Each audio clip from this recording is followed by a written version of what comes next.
बीड जिल्ह्यातून एक हादरून टाकणारी घटना समोर आली आहे। या घटनेत एका शिक्षकाने 11 वर्षीय अल्पवयीन मुलीवर अत्याचार केल्याची घटना घडली आहे। धक्कादायक बाब म्हणजे तब्बल 3 महिन्यापासून हा संपूर्ण प्रकार सुरू होता। या घटनेची माहिती मुलीने आई-वडिलांना दिल्यानंतर ही घटना उघडकीस आली आहे। या प्रकरणी आता पालकांनी तत्काळ बीड पोलीस ठाणे गाठून नराधम शिक्षकाविरोधात तक्रार दाखल केली आहे। या प्रकरणी पोलिसांनी गुन्हा दाखल करून नराधम शिक्षकाला अटक केली आहे। मिळालेल्या माहितीनुसार पेठ बीड पोलीस ठाणे हद्दीतील मोमीनपुरा भागात एका धार्मिक शिक्षण संस्थेत शिक्षण घेण्यासाठी एक अल्पवयीन मुलगी मौलानाच्या घरी जायची। यावेळी शिकवणी घेणाऱ्या शिक्षकाने तिच्यावर अत्याचार केला। तब्बल 3 महिन्यापासून मुलीसोबत हा घाणेरडा प्रकार सुरू होता। या दरम्यानच्या काळात तिने कुठे या घटनेची वाच्यता केली नव्हती। अखेर त्या अत्याचाराला कंटाळून त्या मुलीने आपल्या आईवडिलांना या घटनेची माहिती दिली। त्यानंतर आई-वडिलांनी पोलीस ठाणे गाठून नराधम शिक्षकाविरोधात तक्रार दाखल केली होती। या घटनेनंतर तत्काळ पोलिसांनी आरोपीला अटक करत गुन्हा दाखल केला आहे।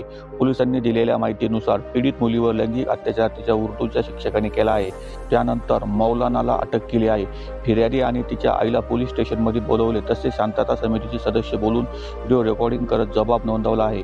पीडित मुलगी ही अल्पवयीन आहे। लैंगिक अत्याचार करण्यापूर्वी इतर मुलांना बाहेर पाठवायचा आणि मुलीवर अत्याचार करत असे।